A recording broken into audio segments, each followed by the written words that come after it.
سەڵاوتان لەبێت بینەرانی زاری کرمانجی. دیارە ئەمڕۆ لاژێر چاودێری وەزیری خوێندنی باڵا و پێشینەوەی زانستی کۆلیژی تەکنیکی سۆران هەڵدەستێت بە سازانی مەراسیمی دەرچوانی قوتابیانی خولی 21ەمین بۆ ساڵی 2022-2023 لاژێر نامشانی خولی خۆراگری. لەم خولەدا دیارە ژمارە قوتابیانی کە بەشدارن و بڕوانامە بەدەستدێنن 500 قوتابیا کە چەند بەشێک لە خولێگرێت وەک پەرستاری و بەشەکانی پزیشکی و کارگێڕی کار و چەندین بەشی تر. لەو مەراسیمەدا چەندین بەرگە و بابەت لە خولێگرێت. یەکێک لەوانە خوێن خواردنی قوتابیانە، هەروەها دابەشکردنی بڕوانامە و دیاری باسەر قوتابیاندا.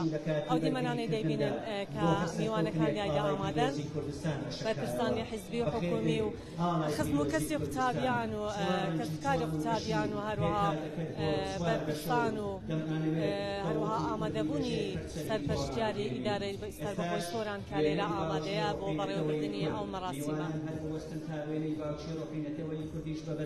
بەڵێ قوتابیان بە دەستگرتن و بەرزکردنەوەی وێنەی باوکی ڕۆحیمان سەرکردەی گەورە مەلەم سەفای بارزانی و بەرەو ژوورەوە دێن. لشوشنی بدواییەکان کە بارزانی نەمەها بەلایەتی سەرکردایەتی کردووە پرۆسەی پەروەردە و فێرکردن لە کاری هەرە لە پێشینەی بووە. شۆڕشی ئەیلول لە کاتی بۆردمان و بۆمبادا بارزانی نەفرمیسوێتی ئەگەر لە ئەشکەوتەکانیش بێ پێشمەرگەکان کەس و کاریان فێری زانست و زانیاری ببن و لە هەر ماڵێک لە هەر جێگەیە قوتابخانە بکرێتەوە. ئەمە ئەو پەڕی خەبات و قوربانیدانی بارزانی نەمرگووە بۆ گرنگجیدان بە خوێندن و خوێندەواری. یەکێکە لەو سەرکردانەی کە هەموو جیهان شاهناسی پێوەکە جەنەراڵە و بەخێر بێت وێنەی باوکی ڕوحینەتەوەی کورد داوەدا ئامادەبوانەکەی لە شوێنی خۆیان دادەنیشن تاوەکو لۆگۆی بەڵێ ئەمە ڕێزگرتن بوو لە وێنەی سەرکردەی مەلام مستەفای بارزانی کە قوتابیان بە ژوورەوە وێنەیان بەرز کردەوە و وەک ڕێزلێنانێک ئامادەبووان بە پێوەستان. بەڵێ وەک دەزانین بە فەرمی ناوی پەیمانگا لە ڕۆژی 21 ساڵی 2022 گۆڕدرا بۆ کۆلیژی تەکنیکی سۆران. کۆلیژی تەکنیکی سۆران کە لە سەرەتادا لە ساڵی 2001ەوە دامەزراوە تا ئێستا چەند ژمارەیەکی زۆر قوتابی لێرە بڕوانامەیان بەدەستهێناوە و خوێندنیان تەواو کردووە. بۆ ئەمڕۆژ 500 قوتابی بڕوانامە وەردەگرن و لێرەدا کۆناغێکی نوێ لە ژیانیان دەست پێ دەکەن.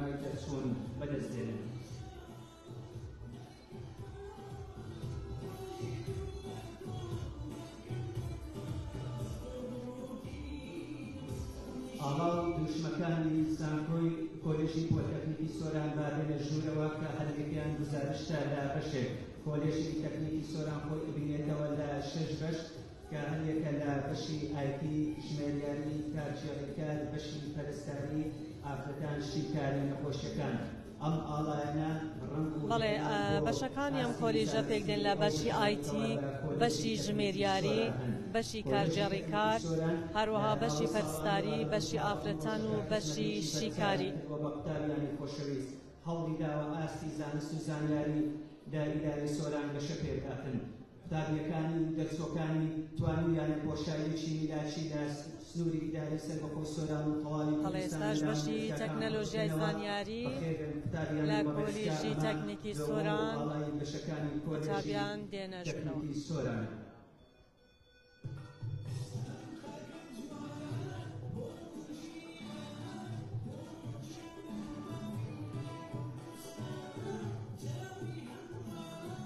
ئامادەبوونی بەڕێز ئێستاش دەستەکەین بە هاتنە ژوورەوەی قوتابیان بە پێی بەشەکانیان. سەرەتا قوتابیانی بەشی ئایتی.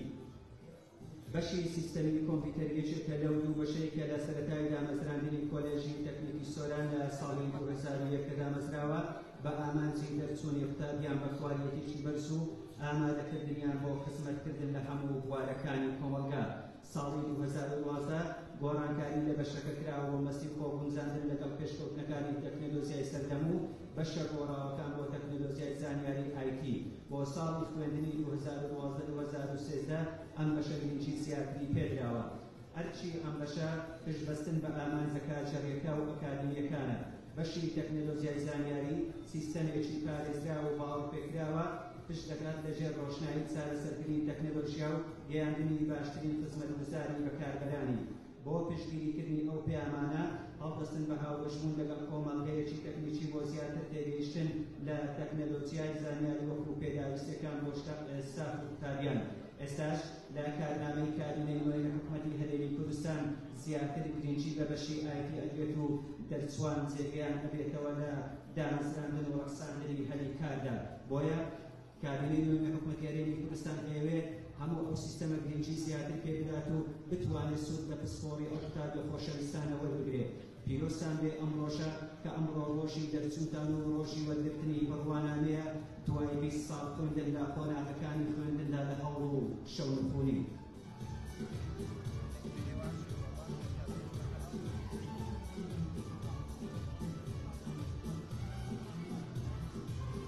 لە دوای بەشی ئایتی دووەم بەشی ژمێریاری بەڵێ ئێستاش بەشی ژمێریاری لە کۆلیژی تەکنیکی سۆران کە داوامی بەیانیان و ئێوارانە دێنە ژوورەوە. شەگرنگەکان و لەسەر داوای ئەنجومەنی کۆلیژی تەکنیکی سۆران و بەڕێزانەمی دەستەی خوێندنی تەکنیکی هەولێر کراوەتەوە. ئامانج لەم بەشە پێگەیاندنی کاری و ناوەندی دەرباری ژمێریاری و پڕکردنەوەی بۆشایی نەبوونی پسپۆڕی ژمێریاریە لە دامەگەزیەکانی میری و تایبەتیەکان. دەرچوان دوای دیوانی تیۆری و پراکتیکی لە بابەتەکانی تایبەت لە بنەماڵەکارەکانی کارژێری ژمێریاری بە شێوەیەکی زانستی و بە پێی سانداد و دوای پێشکەوتنەکانی ئەو بوارە پاش 2 ساڵ بڕوانامەی دیپلۆم بەدەستێنن. پیرۆزە لەو قوتابیە خۆشەویستانە و ئومێد دەکەین بەرهەمی ڕەنج و ماندووبوونیانکەوە ئەمڕۆ بەدەستی بێنن بتوانن لە داهاتوودا خزمەتی کۆمەلگا بکەن. ئەمڕۆ ئێوە کە بڕوانامە بەدەستێنن چاوتان هەردەو نەبێ بۆ ئەوەی سبەی حکوومەتداتان بمەزرێنێ. هەوڵەکانی خۆتان توانەکانی خۆتان بخەنەگەر بۆ خزمەتی کوردستان و نیشتیمان چونکە نیشتیمان پێویستی بە خزمەتکردنی ئێوە هەیە. هەرکە لەسەر شانی هەموو لایەکمان خزمەتی خاک و نیشتیمان بکەین. تا دوێنێ قوتابی بوون و ئەمڕۆ بڕوانامەی دەرچوون بەدەستێنن. نیشتیمان چاوی لە دەستی ئێوەیە بە باشترین شێوە خزمەتی بکەن. ڕۆڵی ئێوەش بەرچاو ئەژێت لە نێودام و دەستگاکانی حکوومەتی هەرێمی کوردستاندا.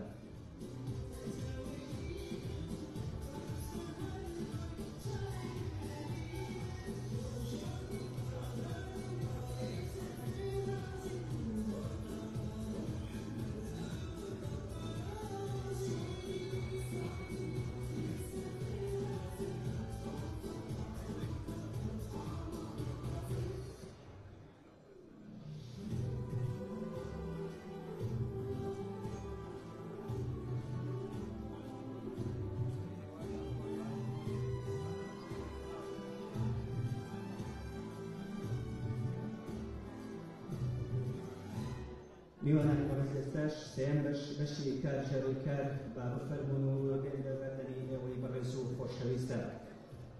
ئامادەکردنی قوتابیان هەرچی ئەم بەشەیە بە باشترین کارێکی پێشکەوت و لەلایەنی زانستی و پراکتیکی و تەدریبیدا بە زانیاری نوێ و تەکنیکی فێرکردنی پێشکەوت و بە پشتبەستن بە پڕۆگرامی خوێندنی نوێ و دادنکردنی ستافی شارەزا لە بواری زانستی و پراکتیکی جیاوازەوە هەوڵدان بۆ بەدەستهێنانی خزمەتگوزاریەکی باشتر بۆ کۆمەلگادا. زیادکاری لە کارکردن و پێشانگون و ڕابەرایەتی لە خوێندنی تەکنیکی بەرز بۆ دابینکردنی پێداویستی و هەروەها بۆ فەرمانگە حکوومیەکان ئەمە لە دیدی ئەم بەشەیە.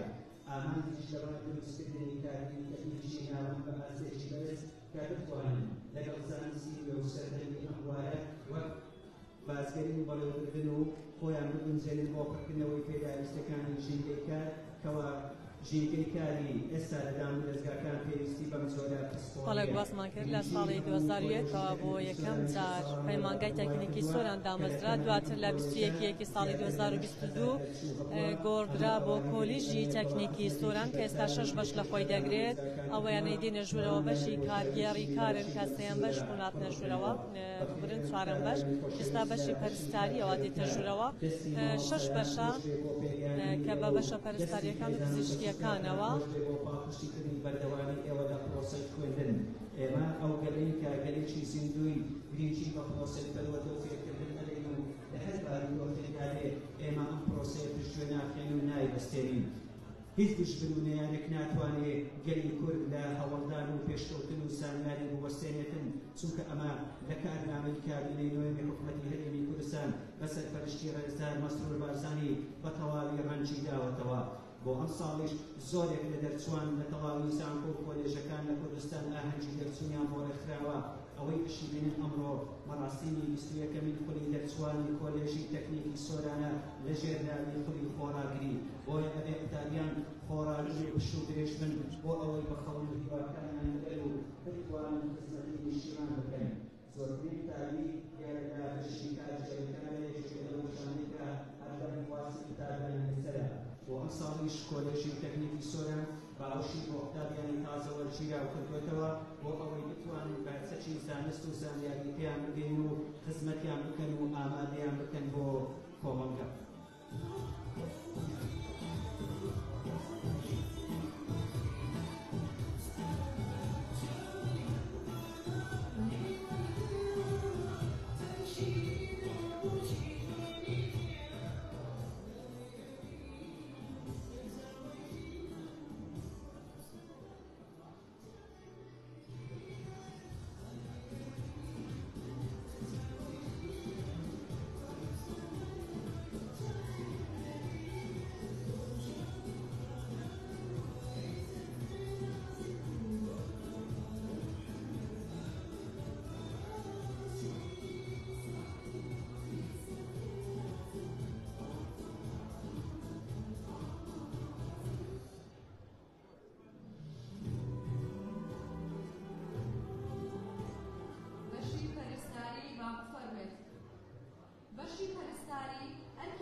تێڕوانی بەشی پەرستاری ئەوەیە کە قوتابیانیان ببێ بە چاکێکی ڕۆشنبیر و چەندروست و بەشدار لە بەرەوپێچوونی کۆمەلگا لە بواری پزیشکی و چەندروستی ژینگەیەکی فێرکاری دروست دەکات کە زانیاری تێجا هاوبەش بێ و پێشکەشکردنی خزمەتی چەندروستی بۆ خێزان و هەموو چاکەکانی کۆمەلگا و سەرکردایەتی دەکات لە بەرەوپێشبردننی پیشەکەی.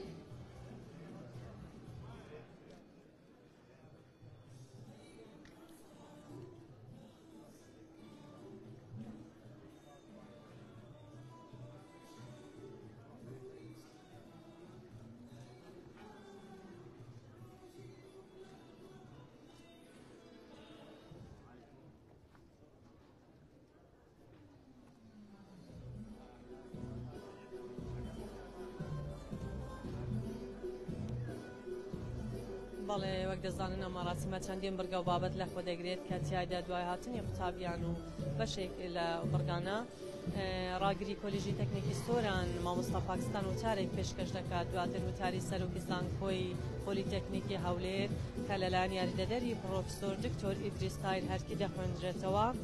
هەروەها لەو مەڕاستیمەدا سەرپەرشتیاری دارەی سەربەخۆی سۆران هەڵگورد شێخ نەجیبیش وتاری دەبێت و دواتر قوتابیەکە ئێمەکان دیاری وەردەگرن و بڕوانامەیان پێ دەدرێت و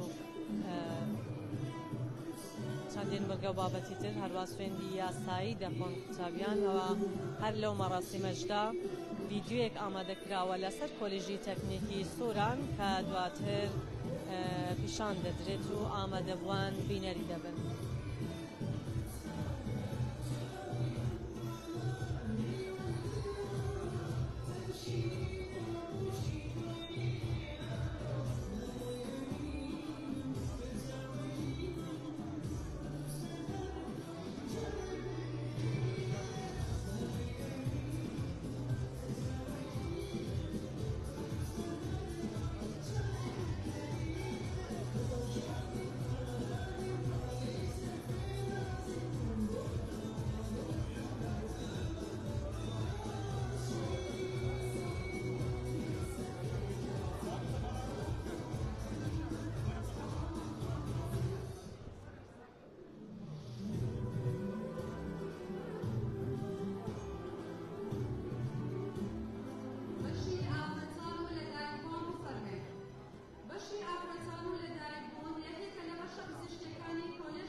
بەڵێ باسمان کرا و قوتابیانی ئەمڕۆ بڕوانامەیان پێدێت ژمارەیان 500 قوتابیە ئەوان ئێستا دێت بەشی پەرستاری بوون بەشی دواتر بەشی شیکاری نەخۆشیەکان دەبێت کە ژمارەی تێکڕای قوتابیەکان 500 قوتابیە بۆ ساڵی خوێندنی 2022-2023.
میوانە بەڕێز ئەوەی دیتان کژاوەی قوتابیانی دەرسووی کۆلێژی تەکنیکی سۆران بوو کە ناڕێگەی شەش بەشەی جیاوازەوە لەگەڵ ئێوەی بەڕێز و خۆشەویستان تێپەڕین ئەمە هیوای سەرکەوتن و بەردەوامیان بۆ ئەفراسین و پیرۆزایی ئەو ڕۆژیان دەکەین بۆ بەدەستهێنانی ئەو بڕوانانەی کە بەدەستی دێنن وبێ دەکەین سەرچی زانست و زانیاری لە کوردستان زیاتر گرنگی پێدەن تا ڕێڕەوی قوتابیان تەواو ئەبێ بۆ شوێنی دانیشتنی خۆیان و دواتر دەست بە هەندێک قوتابیە یەکەمەکان شەکەی لە کۆلێژی تەکنیکی سۆران دا ئەم قوتابیانە دانیشن هیوای سەرکەوتن و پیرۆزاییان بۆ خوازی و وبێ دەکەین بتوانین زیاتر بێ لە خزمەتکردنی خاڵ و نیشتیمان.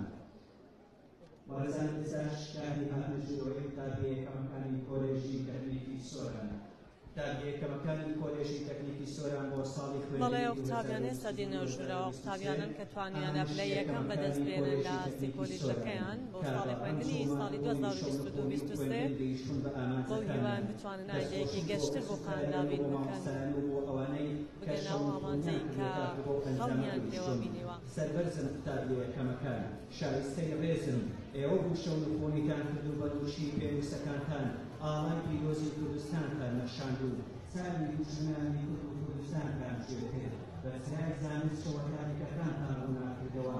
ئێوە ماڵی هەرگشتیمان وکردن کە بەردەوام بن بە ڕێڕەوی زانست و بڕوانانی بەرزتر و ئاوادانی کوردستان. هەردەم قوتابیان لە پرۆسەی خوێندنە شێوەشەی بەدەستهێنانی یەکەمەکان دەکەن بەڵام سروشتی یەکەم بوون وایە ڕێژۆ ژمارەیە کەمتر لە چاو ئەوانی تر.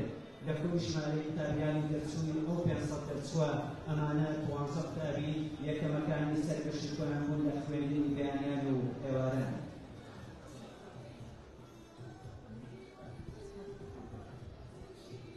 بەڕێزان ئێستاش کاتی هاتنەژوورەوەی مامۆستایانی کۆلێژی تەکنیکی سۆرانە. ئەمەی ئەیبینن کەژاوەی مامۆستایانی کۆلێژی تەکنیکی سۆرانە کە بە زانست و زانستواسی و دروشتنی پێگەیاندنی قوتابیانیان بۆ شەو ڕۆژهەڵ ئەدەن بۆ ئەوەی زانست و زانیاری کە لەلایەنە بیگەێنن بە قوتابیانی خۆشەویست بەو پەڕی دڵسۆزیەوە بەو پەڕی لەخۆبردوویەوە شەو نخۆنی ئەکەن بۆ خزمەتی قوتابیان. بەخێر بێن مامۆستایانی کۆلێژی تەکنیکی سۆران دەستان خۆش بۆ خزمەت و ماندووبوونتان ئێوە جێگەی ڕێزن کەوا ئەرچی پەروەردەکردنی نەوێژی تازەتان لە ئەستۆیە دەستی ماندووبوونتان بکشن و هیوای سەرکەوتنتان بۆ خوازین و ئومێدەکەی کاروانی زانست و زانیاری لە سووری ئیدارەی سەربەخۆ سۆران و لە کۆلێژی تەکنیکی زیاتر لەسایە دەست و بازوویەوە هەرێک دێبێتن هیوای سەرکەوتنتان بۆ خوازین و بفەرمون بۆ شوێنی دانیشتنتان.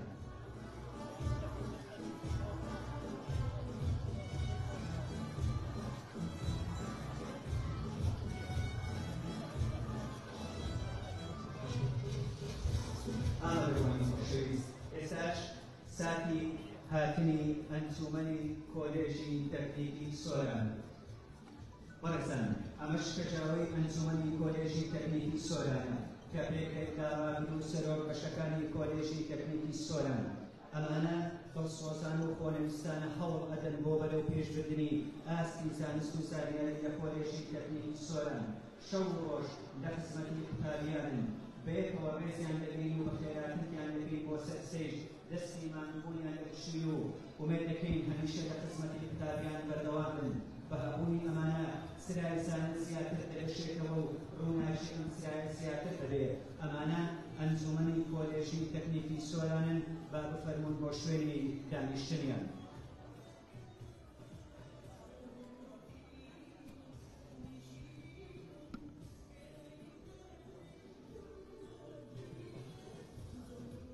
ئەنجومەنی کۆلێژی تەکنیکی سۆران وەکو گوتمان کە لە ڕاگر و سەرۆکبەشەکانی کۆلێژ پێدرێن یەکێکین لە مستافەکانانی کۆلێژەوە ئەلکۆڕۆلانێ لە خزمەتکردنی قوتابیان و مامۆستایان لە کۆلێژی تەکنیکی سۆران و ماندووبوونیان بەرزتر دەخێنێت.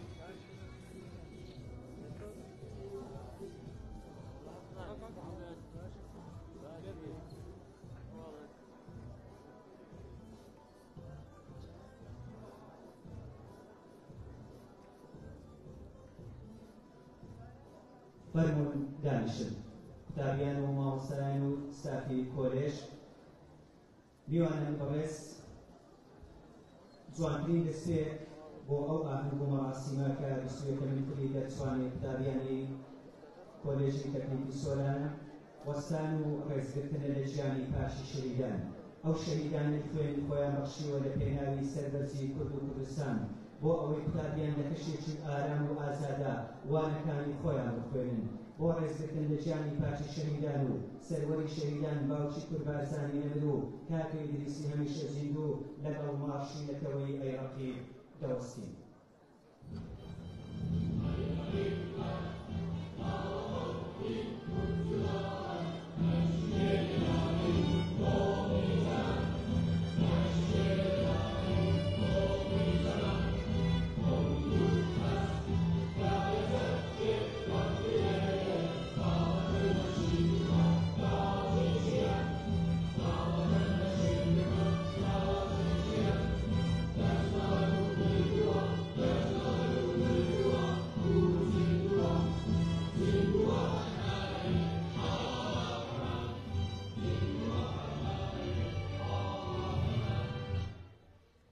نەمەنی بۆ شەهیدان و سەربەخۆیی بۆ کوردستان. وەرزان ئێستاش تەنهاتێک لە قوڕانی پیرۆز لەلایەن دکتۆر ئەنا مەلاقی دەتوانێتەوە ڕێزیان بابەت.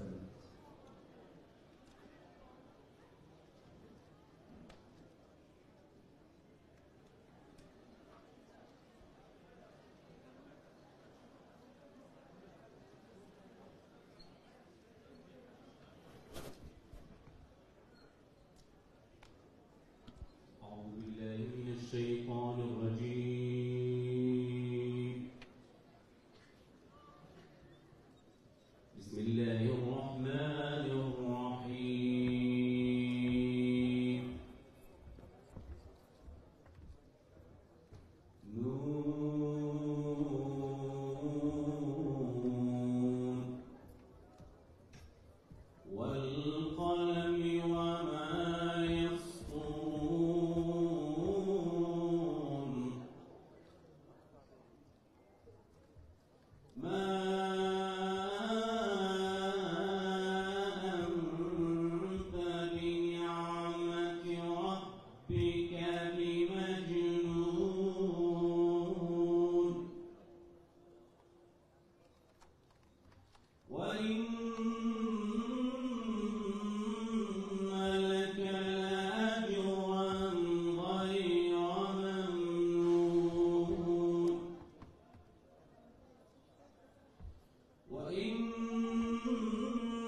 زۆر سپاس بۆ دکتۆر عەدنان مەلاردی. ئێستاش وتەی بەپێهاتن لەلایەن سەرۆکی لێژنەی باڵای ئاهەنگ مامۆستا عەبدوڵباس مەلاردی دەخوێنرێتەوە بەڕێزیان با بفەرمێت.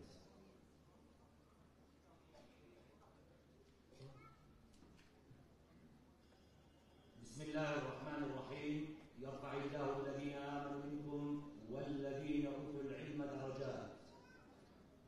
برزان كان هەڵبوو شەکلەتی سەرپەرشتیاری ئیدارەی سەربەخۆی سۆران کاک بەهرام عەرەفی یاسین ئەندامی سەرکردایەتی و بەرپرسی لەقێری پارتی کوردستان کوردستان، دکتۆر ئیدریس محەممەد تاهر هەرچی سەرۆکی زانکۆی پۆلیتەکنیکی هەولێر، کارتانی قەزاکانی سۆران چۆمان لە سۆڕ ڕواندز سیدەکان خەلیفان، بەرپرسان و نوێنەرانیدان و دەستگاکانی حکومی و حیزبی و ئەمنی و سەربازی و ڕێکخراوەکان، کەس و تابیان و گشتیوان بەڕێزەکان، مامۆستایانی هێژا و تابیانی خۆشەویست، بەناوی لەژێی سەرپەرشتیاری ئاهەنگی دەرچوونی قوتابیانی خولی دووسبێکی خۆڕاگری کۆلێژی تەکنیکی سۆران لە زانکۆی پۆلیتەکنیکی هەولێر، پڕ بەدڵ بە خێرایی بشدایەکتان دەکەین. خۆشحاڵین ئەگتان کێشا بۆ ئەوەی بەشدار بن لەو ساتەوەختەی کە یادگەی گۆلێک لە قوتابیانمان دڵخۆشیەت تۆمار دەکات. بەو ئومێدەین کە هیچ ڕۆژگارێک نەیسرێتەوە و هاوشانی گەشتی ژیانیان بکات و خاڵی دەستپێشی ئەو چاوەڕوانیان نەبێت کە ئومێدیان لەسەر هەڵسنیوە. لە ڕاستیدا زانکۆ ژینگە و پەیام و سەکۆیە بۆ ئازادی بیر و شکۆی مرۆڤایەتی و نیشتیمانی ڕەوش و داهێنان و هەڵگری سێنەی شۆڕشی زانیاریە لە شارستانیەتی نوێی مرۆڤایەتی. بەپابند بوونمان بەم چەمکە ئەمڕۆ کۆلێژی تەکنیکی سۆران بە پشتیوانی خودای گەورە و پاڵپشتی حکوومەتی هەرێمی کوردستان و پلان استراتیژیەتی زانکۆ هەوڵی تێکۆشانی مامۆستایان و ماندووبوونی فەرمانبەران و لەگەڵ تێکڕانی هەموو ئەو ئازار و ماندووبوون و بەرگەرگرتنی ساکن نالەبارەکان و خانەوادەکان پۆلێک قوتابی پەروەردەکراوە ڕاهێنراوە پڕچەکراوە بە زانست و زانیاری و گشت بە هاتووانەکان پێشکەش دەکات بە نیشتمان و خەڵکەکەی بەو دیوانی نیشتمانیش باوەش بکاتەوە بۆ بەرهەمی ناوەی ئەو دایکانەی لە ساتە وەختی لەدایک بوون و شەونخوونی بەردەوامیان کردویانە و باوەشی بکاتەوە بۆ بەرهەمی ئەو باوکانە بۆ پەیداکردنی ژێری ڕۆڵەکانیان شەوی پڕخەفەت و ڕۆژی پڕماندبوونیان بەڕێکردووە بە جۆرێک دەرفەتیان پێبدات پێداویستیەکانی ژیانیان بۆ دابین بکات نەک هۆکارەکانی ناونێری هەمووشمان ڕێزی تێکۆشانی قوتابیان بگرین تا گەیشتن بەو کاتەی کە ئەمڕۆ شانازیان تۆمار کرد لە کۆتاییدا بە پێویستی دەزانین سوپاسی هەریەک لە خایەنخانی ناوەندی سۆران بۆ دابینکردنی هۆڵبوونەکان و بەڕێوەبەر و ستافی هۆڵبوونەکان بکەین ئەرچیان کێشا و لەگەڵمان ماندووبوون هەروەها سوپاسی برایەمان لە گشت دەستگاهانیەکان دەکەین کە هەمان بوون لەگەڵمان سوپاسی گشتدام و دەستگاکان دەکەین کە هاوکارمان بوونە دووبارە بەخێرهاتنی هەموو لایەکان دەکەین لە ناخی دڵمانەوە پیرۆزبایی لە قوتابی خۆشەویستەکانمان دەکەین سوپاس بۆ خانەوادی بەڕێزی قوتابیانمان بۆ ئەو ساتانەی کە خۆیان برسی کردووە بۆ ئەوەی بیرکردنەوەکانی ڕۆڵەکانیان تێر بێت و حەق پێیان پڕ بێت خوای گەورە نیشتیمان پارێزراو بکات و پشت و پەنای هەموو لایەکمان بێت سەرکەوتن هەر بەخواوەیە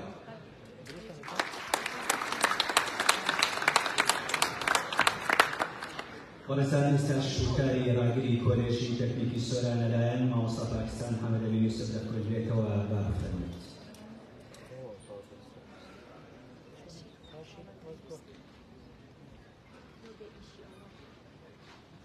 بەناوی خوای گەورە و میهرەبان بەڕێز سەرپرشتیاری ئیدارەی سەربەخۆی سۆران کاربەخۆش دێژنەدی بەڕێز بەرپرسیدەرێکی پارتیمان پارتی دموکراتی کوردستان کاک بەهرەم ئەلیاسی بەڕێز نوێنەری زانکۆی سۆران بەڕێزان نوێنەران و بەرپرسانی دام و دەستگای حیزبی و حکومی مەکتەبی سکرتاریەتی قوتابیانی کوردستان مامۆستایانی ماندوونەناو کەس و کاری قوتابیانی دەرچوو ئامادەبوانی هێژا ئەم کاتتان باش و بەخێر بێت سەرچاوان سەرەتا دەمێ بەناوی حکوم و ڕاگرایەتی کۆلیژی تەکنیکی سۆران و مامۆستایانی قوتابیانی دەرچوو سوپاسان بکەم و بە خێراتەشی دێنتان بکەم بە ئامادەبوونتان لە ڕێوڕەسمی 21مین ئاهەنگی دەرچوونی قوتابیانی خۆشەویست لەژێر ناونیشانی خولی خۆڕاگری بەڕێزان خۆمان بەبەختەوە دەزانین کە وازارێکی تر لە ڕۆژێکی وا خۆشنگار و مێژووی ئامادەی ڕێوڕەسمی بەخشینی بڕوانامە بە کۆمەڵێکی تر لە گەنج و لاوی ئەم وڵاتە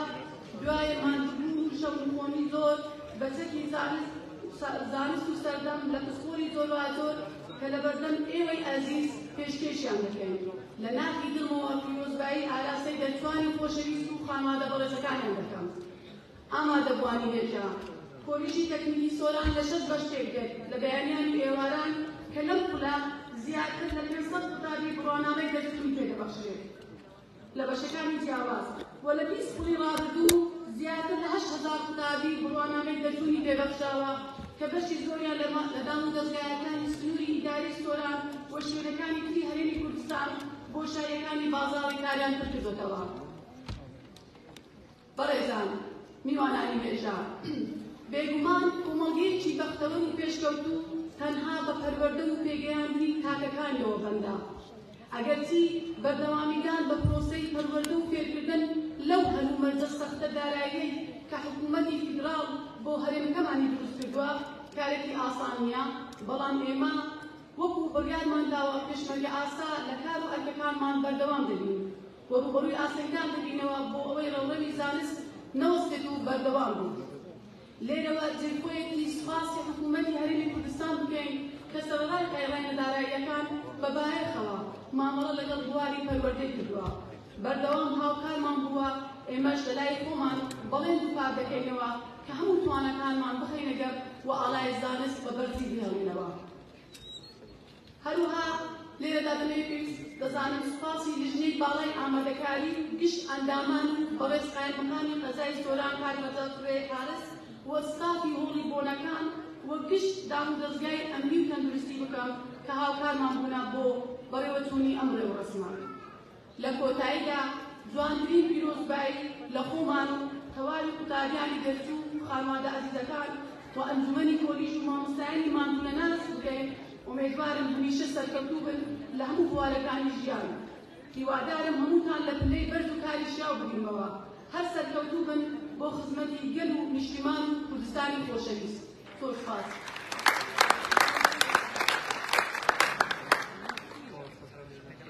میوانانی بەڕێز ئێستاش وتاری سەرۆکاتی زانکۆی پۆلیتەکنیکی هەولێر لەلایەن یاریدەدەری پرۆفیسۆر دکتۆر ئیدریس تایاقی دەخوێنرێتەوە. بەڕێزیان با بفەرمایید.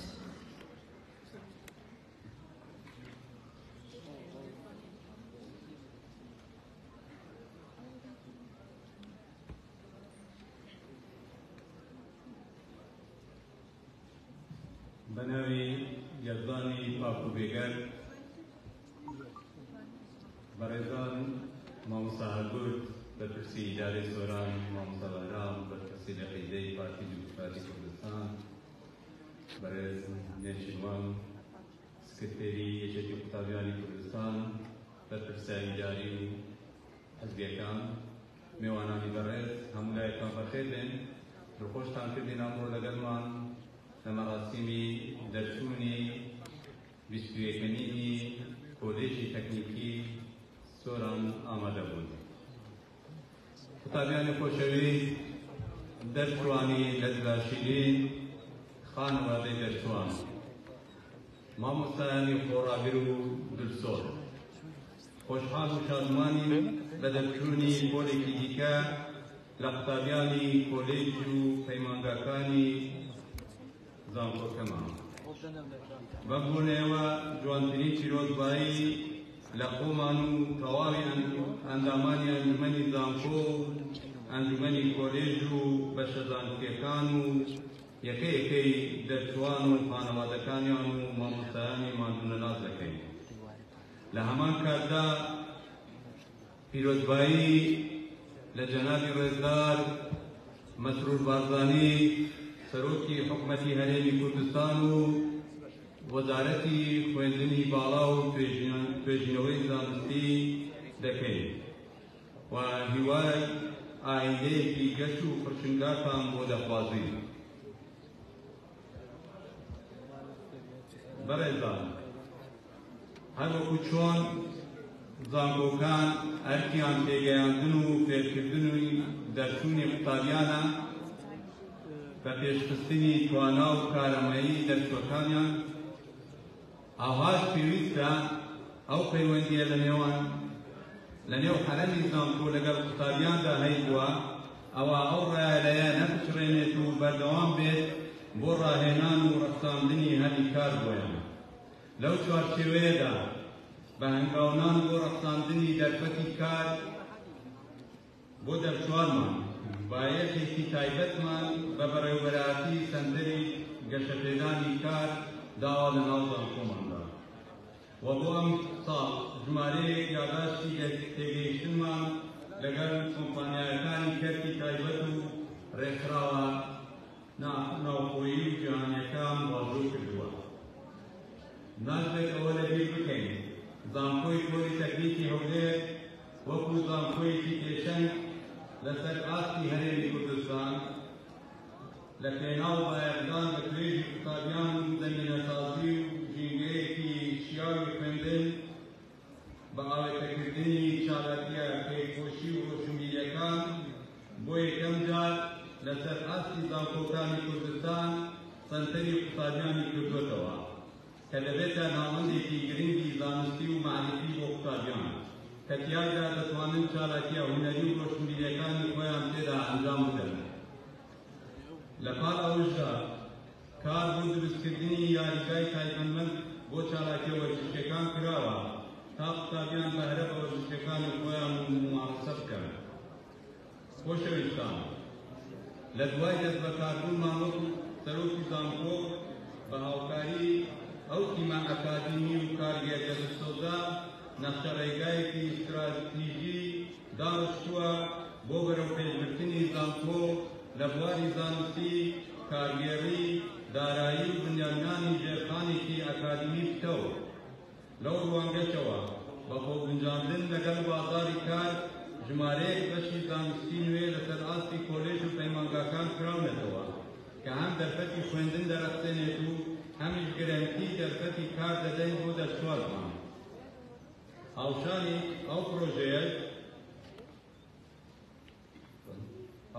ئەو پرۆژەیە بە ئامانجی بنیانانی ژێرخانی زانکۆ کۆمەڵێک پرۆژە کراونەتەوە بواری جێبەجێکردنەوە کە بە تەواوبوونیان زانکۆمان پێدەنێتە قۆناغێکی دیکەی پەرەپێدانی زانستی. ئەمە جگە لەو پرۆژانەی کە زانکۆ بۆ خزمەتی کۆمەلگا و کێشە و گرفتەکانی بە بەردەوام لە کارکردندایە. بەڕێزان، زانکۆمان لە بواری خوێندنی باڵاشدا شان بە شانی زانکۆکانی کوردستان پلانی زانستی هاوشەرخانەی دابستووە. دەستی داوەتە پێگەیاندنی کاتیری خۆمالی لە خوێندنی باڵا. بۆ ئەم ساڵی خوێندن ژمارەیەکی بەرچاو نەقساکانی دیپلۆمی باڵا و ماستەر و دکتۆرا وەرگرتووە. لەگەڵ ئەوەشدا بۆ یەکەم جار لەسەر ئاستی کوردستان گۆڤاری پۆلیتەکنیک بۆ زانستەقەتیەکان لەسەر پلاتفۆرمی ئەلفیبەر جێبەجێ کرا کە هەنگاو دەنێت بۆ وەرگرتنی لە سۆپەر کە بەم هەنگاوەش زانکۆمان دەچێتە ئاستێکی تری ڕێزبەندیە جیهانی و ناوخۆییەکان.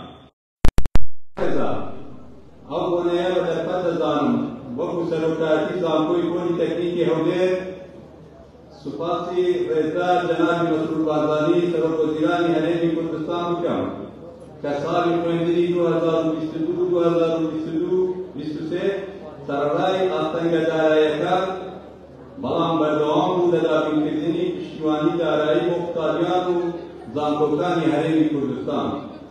دەتوانین بڵێن بە خۆڕاگیری جەنابیان زانکۆکان توانیان بەردەوام بن لە پرۆسەی خوێندن تەنانەت بۆ یەک چرکەش پرۆسەی خوێندن نەوەستا. پشتیوان بە خودای گەورە و پاڵپشتی کابینەی نوێی حکومەتی هەرێمی کوردستان کارمانی زانست لە کوردستان. بەڵێ وەک پاسمان کرد ئەمڕۆ ژمارەیە قوتابیانەی بڕوانامە بەدەستێنن 500 قوتابیە. کارمەندانی ساتی کارگەری و قوتابیانی عازیز سەرمەشقی ئەم کاروانە بێت و ببنە پێشەنگ لەناو زانکۆکانی هەرێمی کوردستاندا. لە کۆتاییدا جارێکی دیکە پیرۆزبایی لە دەستوانی عازیز دەکەم. پیرۆز لە بەتوانامەی تێکۆشان و هەوڵ و هەرجی ماندووبوونی چەند ساڵەی خوێندندا ومێدەوارم هەمیشە سەرکەوتوو بن لە هەموو بوارەکانی گیاندا. ئایندەیەکی بەچونگار و حکومەت چاوەڕێتان دەکات. کوردستان پێویستی بە توانا و کارامەیی دەستەیی و عەقڵیەکانی ئێوەی خۆشەویستە. هەر شەکاوەرێک ئالای پیرۆزی کوردستان لە کوردستانێکی خۆڕابر و بەهێز.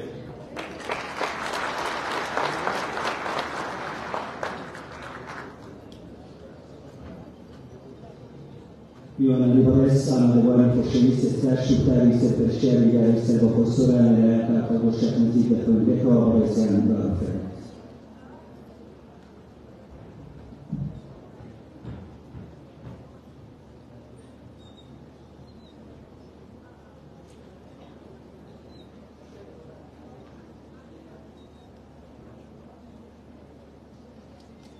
هەنێک پای گەورە میهرەبان، قوتابیانی خۆشەویست، کەس و کاری خانەوادەی قوتابیان، هەمکارتان باش، ئەمە بەش لەگەڵ برایانی بەڕێزم کاک بەهرام بەرپرسی لەقیدا هاکان بەڕێزەکان بەرپرسانی ئیداری لە ئیدارەی سەربەخۆی سۆرە نەبووکە لە خزمەت ئێوەداین بۆ ئەوەی بەشداری لە دەرسوتان لە قۆناغێکی ئەکادیمی کە باسەوە دەکەم لە قۆناغێکی ئەکادیمی من ئێستاش پێش ئەوەی ئێوە بە قوتابی بناسێنم خۆش بە قوتابی دادنێن شتم زۆر جاران بڵێم ئێمە تا ئەو کاتێک خانەنشین دەبین ئێوە هەموومان قوتابی و خوێندکاری بە بەردەوام دەبێت بخینەوە باخۆمان ئەپدێت بکەین بۆ بتوانین باشتر و باشتر بکەین. بەڕێزان ئەوەی ئێستا لێرە لەوانەیە باس بەوە بکرێتەوە لە 2 ساڵی پەیمانگا تەخەڕوسان کردووە، بەڵام بەڕاستیدا ئێوە 20 ساڵی خوێندنتان کردووە، دەرچووی 20 ساڵی خوێندنن. لەم چەند ساڵە خوێناوەکانی ژیانتان تێپەڕاندووە، بە ئاسەنگ و ناخۆشی زۆردا تێپەڕێنن و کەسوکاری ئێوەش و خانەوادەکانتان زۆر لەگەڵ ئێوە ماندوو و هیلاک بوو بۆ ئەوەی ئێوە بتوانن بکەنە ئەو ئاستەی خوێندن کە ئێستا تێیدا. من حەز دەکەم وتارە فەرقەکان لەلایەن بەڕێزان ئەمڕۆکە خوێندرایەوە، من حەز دەکەم گفتوگۆیەکی کراوە لەگەڵ ئێوەی خۆشەویست بکەم کە دوای ئەم مەراسیمە هەنگاوەکانی دیکەی ئێوە و بەرنامەکانی ئێوە چی دەبێتن. لەو گفتوگۆیە ئەوەی کە جیاوازە ئەوەیە کە من تەنها من قسە دەکەم. خراویان و خوێندکارانی خۆشەویست، دەرسوانی ئازیز، پێم باشە و حەز دەکەم ئێوە دوای تەوابوونی ئەو مەراسیمە پرسیارێک لە خۆتان بکەن، وەکو ئینگلیز دەڵێت what's next؟ هەنگاوی داهاتووتان چییە؟ ئەوەی بەردەوامی بە خوێندن دەدات، ئەوەی هەوڵ بۆ دۆزینەوەی کار دەدات، ئەوەی زیاتر هەوڵ دەداتن خۆی زیاتر پێ بگەینێتن بۆ ئەوەی بتوانێتن کاری باشتر بەرز بکەویتن و زۆر پرسیاری دیکەش بۆ ئەوەی لە ئێستاوە ئێوە بتوانن بەرنامەی خۆتان دابنێن. من نامەوێت ئەوەکەم بکەمەوە کە چەندین ساڵە شەونەخۆنیتان کردووە، وەکو باست کرد نەکراو لەو 2 ساڵەی پەیمانگا، بەڵکو لە ساڵانی پێشتریش ئێوە ماندووبوون و شەکەتێکی زۆرتان بینیوە تا گەیشتنان بە ئەم قۆناغی ئەکادیمی.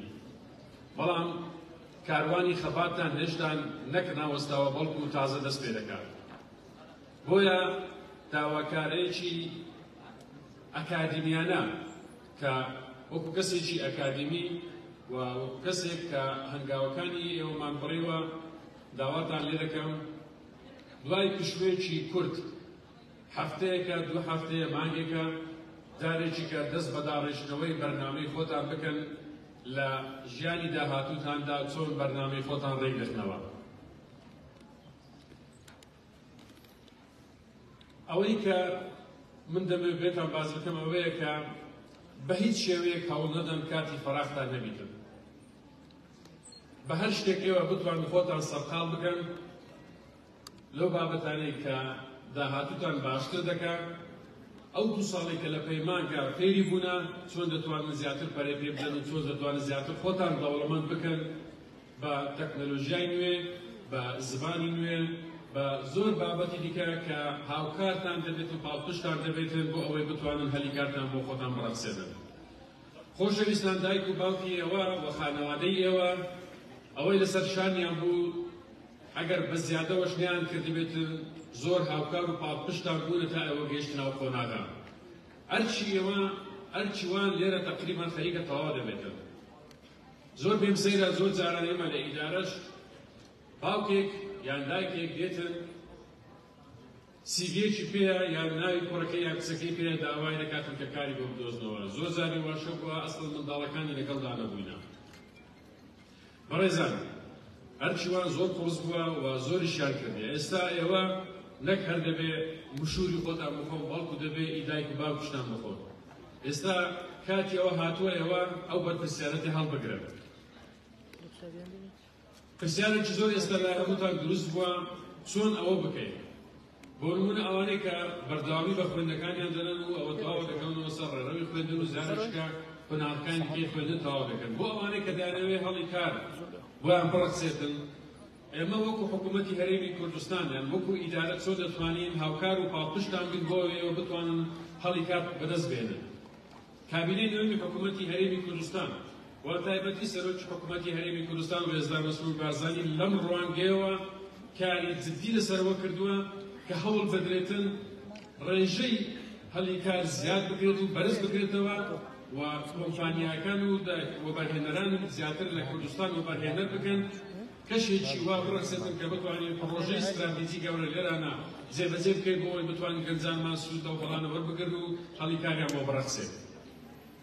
سێکتەرێکی شتێکان لەوانەیە دەتوانێتن ئەو هەموو دەرچوانەی زانکۆ پەیمانگاکانی هەرێمی کوردستان لەخۆ بگرێتن لاوانەیە پێویستیشان بۆ هەموو دەرچوانە نەبێتن. بەڵام ئایا ئەوە دەکاتمانای وەیە کە ئێوە ئەو بڕوانامانە زیادن لەسەر ئاستی هەرێمی کوردستان نەخێر. ئەوەی کە پێویستە بگرێتن ئەوەیە کە ڕوانگا و تێڕوانینی سەرۆکی حکوومەت ئەم بابەتە ئەوەیە کە بتوانین هەڵی کار بۆ گەنجان بەڕەخسێنین هەوەی کە لە بوارەکانی خۆیەوە.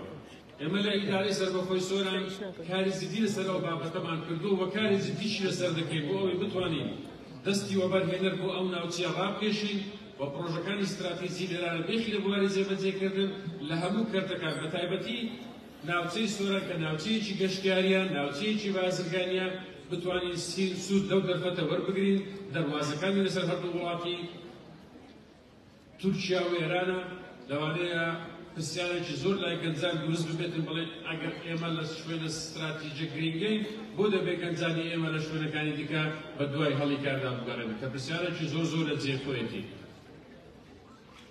بۆیە لە بەرنامەی ئیدارەی سەربەخۆی سۆران ئەوەیە کە بتوانین هەوڵی زیدی و کاری زیدی لەسەرەوە بکەین لە ساڵانی داهاتوو وا بکەین کە خەڵکانێکی دیکەش ڕۆ لە ئێرە بکاتن بۆی بتوان هەلیکاریان بەدەست بکەویتن. بابەتەکانی دیکە کە دەتوانین خۆتانی پێسەرقال بکەن و هەوڵ بدەن کە خۆتانی پێ دەوڵەمەند بکەن وەکو باسم کردێن نەبوون هەوڵ بدەن کە وەک کاتی فەراختان نەبێتن جاچە گرنگیدانە بە وەرزش گرنگیدانە بە کاری خۆبەخشی کە کاری خۆبەخشی دەتوانێتن ڕێگا دەستکەیەکی باشتر بۆ بکاتەوە بۆ ئەوەی بتوانن بە ئاسانتر هەڵی کار بۆ خۆتان بڕەخسێنن. زۆر جاری وەکو ئەوانەی کە دەرچووینە یان تطبیقاتی پێدەڵێن لە شوێنەکان لە نانە کۆمپانیەکان هەڵی ئەوانن بۆ ڕەخساوە کە بتوانن ئیسپاتی وجودی خۆیان بکەن و ئەو توانایی کە هەیتیان بتوانن پێشانی دەوروبەر و کۆمپانیا تایبەتەکان و کەرتی تایبەتیمان حکومەتیش بدەن ئاسانتر توانیتیان هەڵی کار بۆ خۆیان بڕەخسێنن. بۆیە ئێمە لێرەوە پەیمانی ئەوتان پێ دەدەین کە لە بەرنامەکانی ئێمە لە ساڵانی داهاتووەیە کە بتوانین هەڵی کار لەم ناوچەیە بەرز بکەینەوە لە هەمووڕەکانی بە تایبەتی لە ڕووی گەشتیاری و لە ڕووی بازرگانیەوە و ڕوئیا و تێگەیشتنی کارگەری و حکوومەت هەرێمی کوردستانیش هەر ئەوەیە کە ئێمە بتوانین هەڵی کار بۆ دەرچوانمان بڕەخسێنین. من جارێکیکە لێرەوە دەمەوێت بە پێویستی دەزانم سوپاسی ئەنجومەنی پەیمانگای کۆلیژی تەکنیکی سۆران و مامۆستایانی بەڕێز بکەم کە توانیتیان لە ماوەی ئەو 2 ساڵی ڕابردوو لە خزمەت ئێوەدا بن و هەوڵ بدەن ئێوە پێ بگەینن تا بتوانن خزمەتی خۆتان و خانەوادەکەتان و شار و کۆمەلگا و وڵات و نیشتیمانیشتان بکەن. جارێکیکە پیرۆزبایی 20 ساڵەی خوێندنتان لێ دەکەم و هیوادارم ببنە نمونەیەکی سەرکەوتووی ئەو کۆمەلگایە بتوانن هاوکار و پاڵپشتمان بن بۆ ئەوەی وڵاتێکی ئارام شارێکی جوان بەرەنگاری هەموو ئەو پلانانەی دوژمنانش ببینەوە کە هەوڵی تێکدانی ئەمن و ئاسایش و ئارامی ئەو وڵاتەماندن و ئەو نیشتیمانانەماندنن و چاویان بە پێشکەوتنی وڵاتمان نایەتن. جارێکیکە پیرۆز بێت ئەو سەرکەوتنە و ئینشەڵڵا داهاتوێکی ڕوون و باشتان دەبێتن و دەبنە سەرکردەی ئەم وڵاتە و ئیدارەدان و بەڕێوەبردننی ئەم شارە و ئەم وڵاتە لە ئایندێدا ئێوە گەنجن و زۆر جارم باسی دەکەم کە گەنجی سۆران نمونەی تایبەتن بەڕاستی کەسانی سەرکەوتون پشتمان بێەوە قەیمە و پشتیش بێەوە دەبەستین. دووبارە پیرۆزبایتان لێ دەکەم و وڵاتیشمان هەر ئاوادان بێت. زۆر سپاس.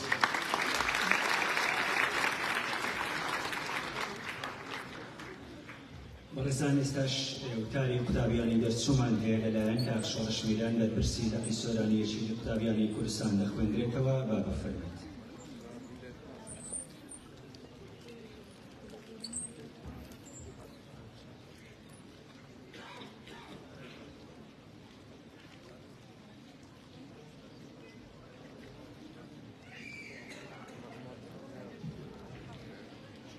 بەناوی خوای گەورە و میهرەبان سڵاوی زانست و خەباتان لەبێت.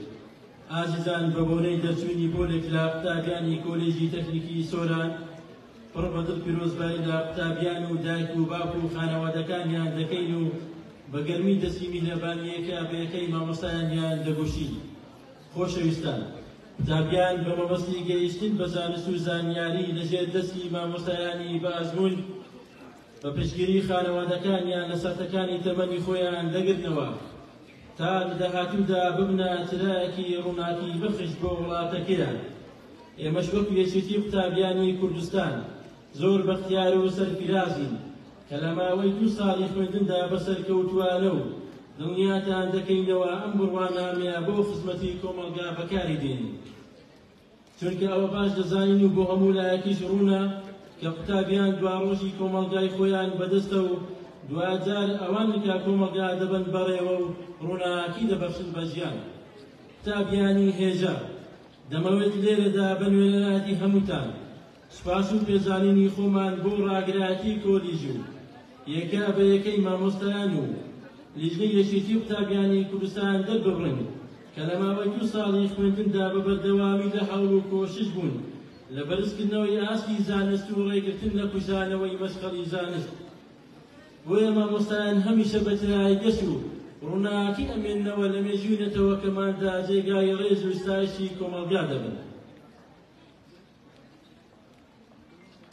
لە کۆتاییدا وێڕای سوپاسی زۆرمان بۆ حکوومەتی هەرێمی کوردستان بە تایبەت ڕێزدار مەسرور بازانی بۆ پاڵپشتی بەردەوامی لا پرۆسەی خوێندن داوا لە حکوومەتی هەرێمی کوردستان و وەزارەتە پەیوەندیدارەکان دەکەین کە ئاوڕێک بدەنەوە لە دامەزراندن و هەلیکار بۆیان لە کەرتە تایبەتی و گشتیەکاندا بۆ ئەوەی قوتابیان بێئومێد نەبن، سوود لە تواناکانیان وەربگیرێت بۆ بنیادنانی کۆمەڵگایەکی تەندروست و پڕگیوا و ئاوا. دڵنیاتان دەکەینەوە کە ئێمەش وەک هەموو تاقێکی کوردستان هەمیشە لە پێناو سەرخستنی ئەم وڵاتە لە خزمەت دەبین تا دوجار بەو ئاوا تەمەزنە بدەین کە لە ماوەی ڕابردوو بەڕێبەراتی جەنابی سەرۆک بارزانی بە دەنگی بڵێ و ئیرادەی خۆمان نیشانی هەموو دنیادا. وڵاتمان هەمیشە ئاوەدان و ئاڵامان هەمیشە بە کەشاوای بمێنێتەوە. سەرفرازن.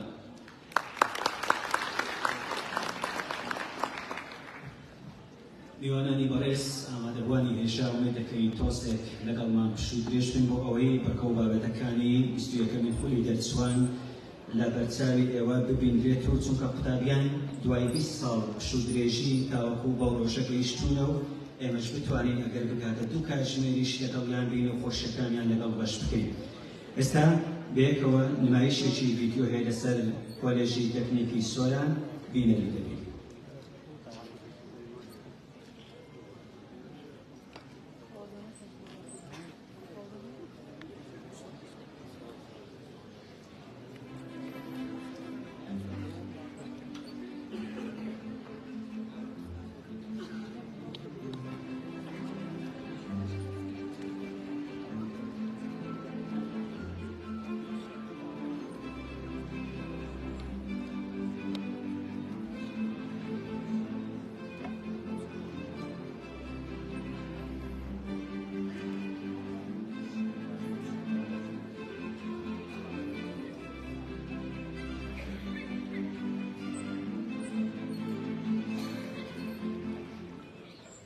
زانکۆی پۆلیتێکنیکی هەولێر ئەکادمیایەکی زانستی حکومیە کە ئاماژەی پێگەیاندنی کەسانی جێهاتوو لە پسپۆرە جێوازەکان بۆ پێداویستەکانی باڵا. ئەم زانکۆیە نەواتەکەی دەگەڕێتەوە بۆ ئەو پەیمانگە تەکنیکەی کە لە سەرەتای ساڵەکانی 80 لە هەولێر دامەزراوە و لە ساڵی 2012 ئەو زانکۆی لێبەرهەمنا بە ناوی زانکۆی پۆلیتێکنیکی هەولێر. زانکۆکەمان لە 6 کۆلێج و 6 پەیمانگە پێکدێتن کە بەڕوانامەی دیپلۆم و بەکەلۆریوس و هەروەها ئەمڕۆ هەندێک لە کۆلێجەکان بەڕوانامەی ماستەر و دکتۆراژ دەباشن. ئێمە لە زانکۆی پۆلیتێکنیکی هەولێر بەرنامە و پرۆگرامەکانی خوێندن بە ستاندەرەتی جیهانی و بە سیستەمی بۆڕنا بەڕێوە دەبن. لێستادا زانکۆکەمان چەندەها یادداشتی لێکتێگەیشتنیان لەگەڵ چەندەها زانکۆی کوردستان و عێراقی و هەروەها هەرێمی و جیهانیشدا بۆ کردووە. ئاما چەندە و یادداشتانە بۆ زیاتر بەرەو پێشبردننی ئاستی زانستی زانکۆکەمانە هەروەها بۆ بەرەو پێشبردننی ئاستی توێژینەوەکانی زانکۆکەمانە. ئامانجێکی تری ئەو یادداشتانەمان بۆ ئەوە بوو کە بتوانین ئاگۆڕی قوتابیانمان بکەین لەگەڵ زانکۆیانە. ئەویش بۆ ئەوەی کە قوتابیانمان شارەزای ئەزمون و تەکنۆلۆژیای تازە ببن و هەروەها بۆ ئەوەی قوتابیان شارەزای کەلتوری و مێژووی یەکتری بن.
پۆلیشی تێکنیکی سۆران پێدەنێت کە دەستوێکردنی ساڵی تەمەنێت.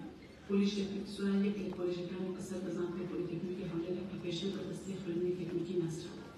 پۆلیشی تێکنیکی سۆران ساڵی 2001 دامەزرایە، بەڵام 2022 دیاریەکی گرنگی کاروێنەوەی کۆتنەوەتی هەرێمی کوردستان بەخشە بە ئیدارەی سەربەخۆی سۆران نایە بۆ داگە پەیمانگەی تێکنیکی سۆران بۆ پۆلیشی تێکنیکی سۆران بۆ پێدانی گەوانە دیپلۆم بۆ تەلەیۆز بە دوو بەشی پەرستانی تاجێری کرد. پۆلیشی تێکنیکی سۆران لە ماوەی 23 ساڵە ڕابردوو پێشکەوتێکی گرنگی بەخۆبێنەوە بۆ تێگەیاندنی قوتابیانی زۆر لە بوارەکانی جیاواز لە بەشەکانی پەرستاری، ئافرەتانی لەدایکبوون، شیکاری نەخۆشیەکان، کارژێری کار، ئایتی و ژمێریابی. ئەنجومەنی پۆلیشی تێکنیکی سۆران بەپێی پێویستی دەبەرەکە و هەروەها لەسەر داخوازی لایەنی پەیوەندیدا گرنگی بەکردنەوەی بەشی نەکراواییە لە کاتی زیادبوونی ژمارەی دەرچووندا پێویستی بازاڕی کار بڕیاری ڕاگررتنی بەشدراوە. هەروەها پۆلیشی تێکنیکی سۆران لە ڕووی شەرخانەوە گرنگێکی زۆری پێدراوە بە دابینکردنی باڵەخانەی ئیداری و زانستی و مختبەراتی پزیشکی و ئایتی و هەروەها دابینکردنی بەشناوەخۆیی کە جێی زۆرترین دابیانی بەشناوەخۆیی ئێوارانی چارەسەر کردووە. و هەروەها لە ڕووی تواناییەوە توانیەوە کێرەگەی لە بەردەبوون دابێتن زۆرترین مامۆستا لە بوارەکانی جیا لە ماستەر و دکتۆرا لە دەرەوەی وڵات و ناوەی وڵات بەردەوامن بۆ زیاتر خزمەتکردنی پرۆسەی خوێندن دەتوانێت لەگەڵ ئاماژە بە ستاف و ڕاگەیاندن بە هاوکاری بەشەکان سەرڕای خزمەت بە پرۆسەی خوێندن و بەردەوامی خزمەتگوزاری خوێندن بەشداری کار و ساراچیەکان هەفتانە و مانگانە لە بوارەکانی جیاواز بە شێوازی قوڵ و وەرکشۆپ و سیمینار و هەروەها دیبێت و بەردەوام.